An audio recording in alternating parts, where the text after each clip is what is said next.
অন্য সময় হলে আমি সুনন্দবাবুর কথাগুলো বিশ্বাসই করতাম না, কিন্তু কানে তখনই সেই নাকির সুর ভেসে আসছে,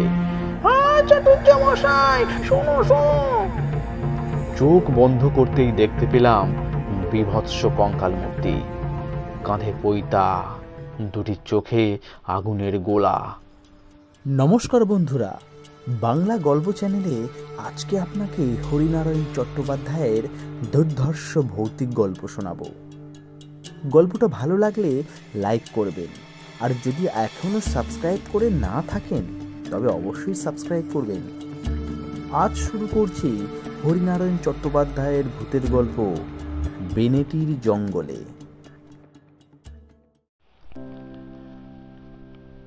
অনেক বছর আগেকার কথা। তখন আমি সরকারের কৃষি বিভাগের সঙ্গে যুক্ত। আমার কাজ ছিল গাঁয়ে গাঁয়ে ঘুরে চাষাবাদের তদারক করা, চাষের ব্যাপারে চাষিদের কোনো অসুবিধা হচ্ছে কি না দেখা। কোনো অঞ্চল থেকে হয়তো খবর এলো ধান গাছ সেই রকম বাড়ছে না, কিংবা পাতাগুলো হলদে হয়ে যাচ্ছে, নয়তো নারকেল গাছে ফল ধরার আগেই ঝরে পড়ছে, বেগুনে কালো দাগ হচ্ছে, পোকায় পাট গাছ খতম করে দিচ্ছে। অমনি আমাকে ওষুধ বিশুধ নিয়ে ছুটতে হতো সে অঞ্চলে, নিজের চোখে সব দেখে ব্যবস্থা করতে হতো। কাজটা আমার খুব ভালো লাগতো। যাওয়া আসা দৌড়ঝাঁপে কষ্ট হতো হয়তো, কিন্তু বয়স কম থাকার জন্য সেসব কষ্ট আমার গায়েই লাগতো না। সত্যি কথা বলতে কি, দিল্লি, আগ্রা, পুরী, হরিদ্বারের চেয়ে এইসব গ্রাম অঞ্চলে ঘুরে বেড়াতে আমার ভালোই লাগতো। এইসব জায়গায় গেলে আমার দেশ আর দেশের মানুষকে ভালোভাবে চিনতে পারা যায়। তাছাড়া আমি গেলে চাষি মহলে একটা আনন্দের ঢেউ বয়ে যেত। কে আমাকে কি খাওয়াবে তাই নিয়ে প্রতিযোগিতা। কেউ মুড়ি আনতো, কেউ গুড়, কেউ বা আবার ক্ষেতের শাকসবজি, ফল পাকড়। চলে আসবার সময় সবাই দল বেঁধে আমাকে জিবে তুলে দিত, কিংবা আসতো বাস রাস্তার পর্যন্ত। এ চাকরিও একদিন ছেড়ে দিলাম। কেন দিলাম সেই কথাটাই তোমাদের বলি। হঠাৎ আতাপুর থেকে খবর এলো সেখানকার চাষিরা মাথায় হাত দিয়ে পড়েছে। লাউ গাছে ফুল হয়েই শুকিয়ে যাচ্ছে, ফল ধরছে না। আতাপুর লাউয়ের জন্য বিখ্যাত, যেমন আকার তেমনই স্বাদ। এই লাউ শহরে প্রচুর চালান আসে তানপুরা তৈরির জন্যে। শরীরটা ভালো যাচ্ছিল না, কদিন আগে জ্বর থেকে উঠেছি, এখনো বেশ দুর্বল, কিন্তু উপায় নেই। আতাপুরের চাষিদের বিপদে পাশে গিয়ে দাঁড়াতেই হবে। আরও এক অসুবিধা হলো, আমাদের তাবে 3টে জিপ, দুটো গেছে নবদ্বীপ আর বীরভূমের দিকে, বাকি যেটা আছে সেটা অচল, ইঞ্জিন মেরামতের কাজ চলছে। অগত্যা বাসে যাওয়াই ঠিক করলাম। তার আগে কৃষি বিষয়ের বইগুলো পড়ে নিলাম, কেন অকালে লাউয়ের ফুল ঝরে যাচ্ছে। কিছু ওষুধপত্র ব্যাগে নিলাম। শুভক্ষণেই বোধ হয় যাত্রা শুরু করেছিলাম। মাইল 25-26 গিয়েই বাস থেমে গেল। আর এগোবার উপায় নেই। সামনে কয়াল নদী। অন্য সময়ে এ নদী রূপালী সুতোর মতো পাশে পড়ে থাকে। ছোট একটা কাঠের পুল, এখন কাঠের পুলের কোনো চিহ্নই নেই। নেমে দাঁড়ালাম। এখন উপায়, পাশে একটা টিনের চালা ছিল, চায়ের দোকান। সেখানে পৌঁছে গিয়ে জানতে পারলাম গত 3 দিন ধরে এ এলাকায় একটানা বৃষ্টি হয়েছে, মাত্র আজ সকালে থেমেছে। ফলে আশেপাশের নদী নালা কুল ছাপিয়ে গাঁয়ের মধ্যে ঢুকে গেছে। চাষবাস সব নষ্ট, অনেকেই বাড়িঘর ছেড়ে উঁচু জমিতে আশ্রয় নিয়েছে। সর্বনাশ, এখন কি উপায় হবে? এতটা পথ এসেই ফিরেই বা যাব কি করে? চায়ের দোকানের লোকটিকে জিজ্ঞাসা করলাম। লোকটা মাথার চুলকে বলল, আতাপুরের খবর ঠিক জানি না, তবে গাঁটা একটু উঁচু জমির ওপর, বোধহয় বন্যার জল ঢোকেনি। আতাপুরে যাব কি করে? কেন, নৌকা করে বল্লভডাঙ্গা চলে যান, সেখান থেকে পায়ে হাঁটা রাস্তা আছে, রায়চণ্ডী হয়ে আতাপুর, তবে পথে জল পড়বে কিনা জানি না। ঠিক করলাম বরাত ঠুকে রওনাই হব। আকাশের অবস্থা খুব ভালো নয়, বৃষ্টি থেমেছে বটে, তবে আকাশ জুড়ে কালো মেঘ ঘোরাফেরা করছে, যে কোনো মুহূর্তে বৃষ্টি শুরু হয়ে যেতে পারে। তার উপর ফিরে যাওয়ার রাস্তাও বন্ধ।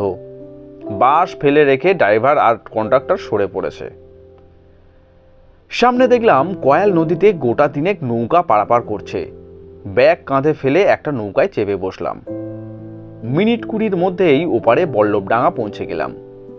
রায়চণ্ডী পর্যন্ত অনেকেই সঙ্গী হলো। তারপর আতাপুরের রাস্তায় আমি একলা। মনে হলো এদিকে বন্যার প্রকোপ বেশি নেই, কিন্তু আতাপুরের কাছাকাছি গিয়েই দেখলাম দুপাশে জলের স্রোত। ক্ষেত খামার সব জলের তলায়, দুপাশের বাড়ি খালি, লোকজন সব সরে গেছে। গাঁয়ের মাঝখানে কৃষি বিভাগের বাড়ি, একতলায় অফিস, দুতলায় থাকবার ব্যবস্থা। আমি এলে দুতলাতেই থাকি।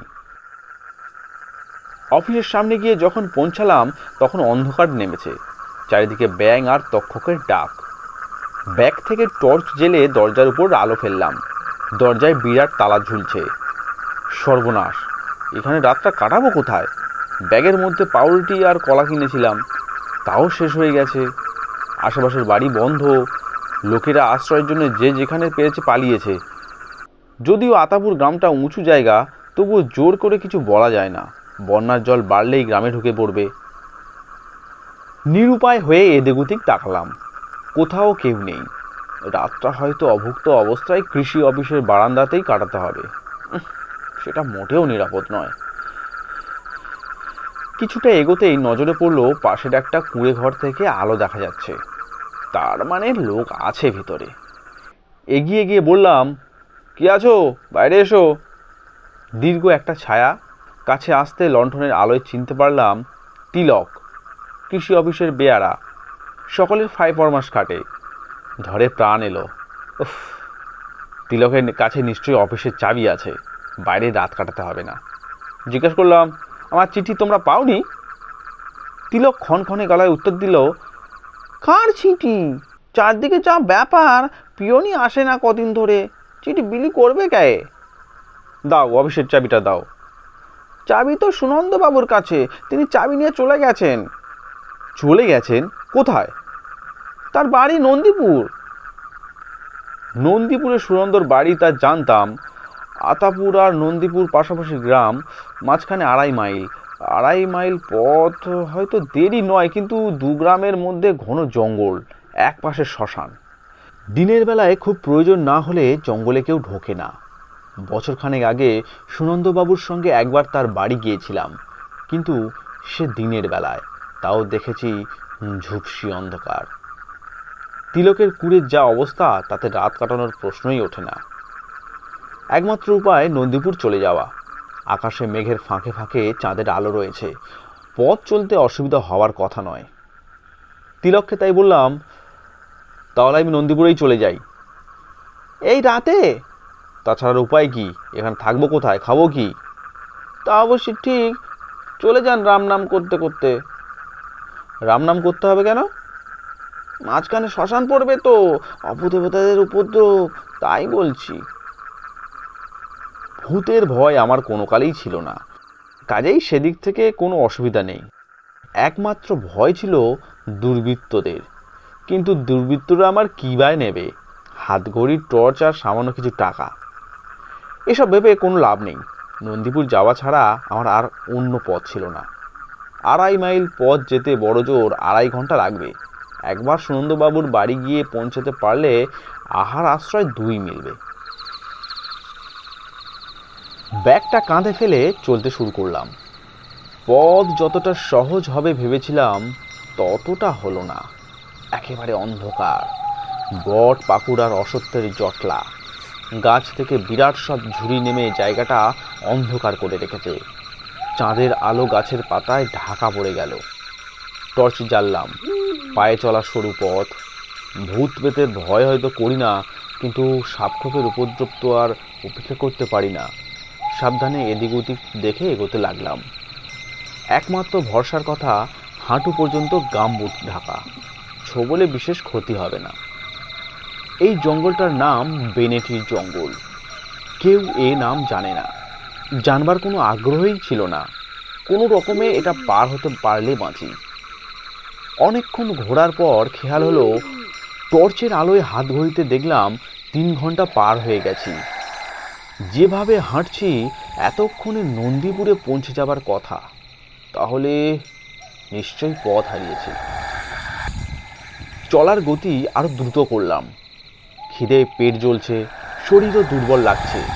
কিছুটা এগিয়ে থমকে দাঁড়িয়ে পড়লাম। সামনে অন্ধকার জমাট বাঁধা, জোনাকির মতন কিসব জ্বলছে। টর্চের আলো ফেলতেই সেগুলো সরে গেল। বুঝতে পারলাম শিয়ালের পাল। টর্চটা এদিক ওদিক ঘোরাতেই দেখলাম চারিদিকে মরার খুলি আর হাড় ছড়ানো। তার মানে শ্মশান। নন্দীপুর যেতে গেলে ডান দিকে শ্মশান পড়ে, শ্মশানের মধ্য দিয়ে যেতে হয় না। তাহলে নিঘাত ভুল করেছি। শ্মশান ডান দিকে রেখে হিসাব করে পথ বদলালাম। কয়েক পা এগোতেই ঠক করে কপালে একটা গাছের ডাল লাগলো। উফ করে কপাল চেপে কিছুক্ষণ বসে রইলাম। তারপর টর্চের আলো উপর দিকে ফেলতেই শরীরের রক্ত হিম হয়ে গেল। একটা পা গাছের ডাল থেকে ঝুলছে। কেউ বোধহয় কাউকে মেরে গাছের ডালে টাঙিয়ে রেখেছে। কিন্তু টর্চের আলো যতদূর গেল কেবলই পাই দেখতে পেলাম। শরীরটা কোথায় গেল? কোনো রকমের পাশ কাটিয়ে যেতে গিয়েই বিপত্তি আবার মাথায় লাগলো। এরপরে চেয়ে দেখি সেই পা। কি আশ্চর্য, পাটা এদিকে এলো কি করে? যেদিকে যাচ্ছি পাটাও সেদিকে ঘুরছে। শরীর ছাড়া পাই বা গাছের ডালে কে ঝুলিয়ে রাখলো? মাথা নিচু করে এগিয়ে যাবার চেষ্টা করতেই নাকি সুর কানে এলো, শোনো কথা আছে। এই এতক্ষণ পরে বুকটা কেঁপে উঠল। কাটা পা দেখে ভেবেছিলাম কোনো বদমাইশ লোক হয়তো কাউকে কেটে তার দেহ খণ্ড খণ্ড করে গাছের ডালে টাঙিয়ে রেখেছে। কিন্তু এ ধরনের গলার স্বর গাছের উপর থেকে আসছে কি করে? কেউ গাছের ডালে বসে ভয় দেখাচ্ছে? উপরের দিকে চেয়ে চমকে উঠলাম। টর্চের আলোয় যা দেখলাম তাতেই গায়ে কাঁটা দিয়ে উঠল। বিরাট একটা কঙ্কাল, মাথাটা গাছের মগডাল ছাড়িয়ে। কঙ্কালের চোখ সচরাচর যেমন হয়, গর্ত নেই, তার বদলে লাল দুটি সার্চ লাইট। আলো দুটো অনবরত ঘুরছে। কাঁধের উপর ধপধপে একটা পৈতা। অস্বীকার করব না, লোকে আমাকে খুবই সাহসী মনে জানতো। আমি নিজেও ভূতপ্রেতের কাহিনীকে একদম পাত্তা দিতাম না, হেসে উড়িয়ে দিতাম। কিন্তু সে রাতে বেনেটির জঙ্গলের চোখের সামনে যে দৃশ্য দেখেছিলাম তা জীবনে ভুলতে পারবো না। সে কথা মনে হলে এখনো মাঝরাতে শিউরে উঠি। ব্যাগটা আঁকড়ে ধরে আমি বিদ্যুৎ বেগে ছুটতে আরম্ভ করলাম। কি হইল রে, ছুটছিস কেন? কথাটা শুনে যা। মনে হচ্ছিল গলাটা যেন ক্রমেই কাছে আসছে। প্রত্যেক গাছের ডালে বিরাট অন্ধকারে সেই কঙ্কালের পা। নিশ্চিত মৃত্যু বুঝতে পেরে আমি পাগলের মতো ছুটতে শুরু করলাম। কাঁটা গাছ লেগে হাত পা ক্ষত বিক্ষত। কতবার যে গাছের শিকড়ে পা আটকে পড়েছিলাম তার ঠিক নেই। কিন্তু সেই নাকি সুর থেকে রেহাই নেই। ওরে তুই বামুন, আমিও বামুন, তোকে কিছু করবো না, একটু দাঁড়া। বেনেটির জঙ্গল ছাড়িয়ে যখন সুনন্দবাবুর দরজায় পৌঁছালাম তখন রাতের অন্ধকার কেটে ভোর হয়েছে। শরীরে আর এক বিন্দু শক্তি অবশিষ্ট ছিল না। কোন রকমে একবার দরজার কড়া নেড়ে অজ্ঞান হয়ে পড়েছিলাম। যখন জ্ঞান হয়েছিল দেখলাম বিছানায় শুয়ে আছি। পাশে সুনন্দবাবু, একটা চেয়ারে ডাক্তার। চোখ খুলতেই ডাক্তার বলল, আর ভয়ের কিচ্ছু নেই, একটু গরম দুধ খাইয়ে দিন। আমার সঙ্গে কাউকে পাঠান, ওষুধ নিয়ে আসবে। বিকেলের দিকে শরীর ঠিক হয়ে গেল। বিছানার উপরে উঠে বসলাম। সুনন্দবাবু বলল, কি হয়েছে বুঝতে পেরেছি স্যার। বেনেটির জঙ্গলে দুর্লভ চক্রবর্তীর পাল্লায় পড়েছিলেন। দুর্লভ চক্রবর্তী? হ্যাঁ, আমাদের গাঁয়ের পুরোহিত। অপঘাতে মরে বেচারি ব্রহ্মহত্যি হয়ে রয়েছে। বামুন দেখতে পেলেই অনুরোধ করে গয়ায় পিণ্ডি দেবার জন্য। অপঘাতে মারা গেছে? হ্যাঁ স্যার, শুনুন বলি কাহিনীটা। সুনন্দবাবু বলতে শুরু করলেন। দুর্লভ চক্রবর্তী নিষ্ঠাবান ব্রাহ্মণ। আশেপাশে গায়ে পুজো, বিয়ে, পৈতে, অন্নপ্রাশনে কাজ করে যা উপায় করতেন তাতেই তার বেশ চলে যেত। বাড়িতে শুধু বউ আর একটা ছেলে। কিন্তু ভগবান মানুষকে সব সুখ দেন না। ছেলেটা বিশ্ব বকাঠে, লেখাপড়া করলই না, বদমায়েশির জন্য স্কুল থেকে নাম কেটে দিয়েছিল। বাপ বুঝিয়েছিলেন, আমার সঙ্গে চল বাড়ি বাড়ি, পুজোর কাজ শিখবি। ছেলে এসব কথা কানেও তুলল না। একদিন অবস্থা চরমে উঠেছিল। দুর্লভ চক্রবর্তীর জ্বর, অথচ গাঁয়ের জমিদার বাড়িতে নারায়ণ পূজা। জমিদারি আর নেই, কিন্তু জমিদার বাড়ির নামটা আছে। মাস কাবারি বন্দোবস্ত, ভালোই দক্ষিণা। দুর্লভ চক্রবর্তী ছেলের খোঁজ করলেন। ছেলে নেই, ভোরে আড্ডা দিতে বেরিয়েছে। জমিদার বাড়ির লোক এসে চেঁচামেচি করে গেল। ছেলে ফিরল দুপুরবেলা। দুর্লভ চক্রবর্তী কাঁথা জড়িয়ে দাওয়ায় বসেছিলেন, রাগে অগ্নিশর্মা হয়ে। ছেলেকে যাচ্ছে তাই গালাগালি করলেন, খড়ম ছুঁড়লেন। খড়ম ছেলের গায়ে লাগলো না। ছেলেটিও অকাল কুসুন্ডা। উঠানের উপর একটা বাঁশ পড়েছিল, তাই তুলে নিয়ে সোজা বাপের মাথায়। দুর্লভ চক্রবর্তী ছিটকে পড়েছিলেন, চারিদিকে রক্তস্রোত।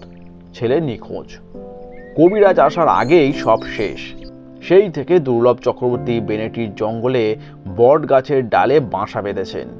কারো ক্ষতি করেন না, কেবল বামুন দেখলেই অনুরোধ করে গয়ায় পিণ্ডি দেবার জন্যে। অন্য সময় হলে আমি সুনন্দবাবুর কথাগুলো বিশ্বাসই করতাম না, কিন্তু কানে তখনই সেই নাকির সুর ভেসে আসছে, চোখ বন্ধ করতেই দেখতে পেলাম বিভৎস কঙ্কাল মূর্তি, কাঁধে পৈতা, দুটি চোখে আগুনের গোলা। শহরে ফিরে এসেই চাকরিতে ইস্তফা দিলাম।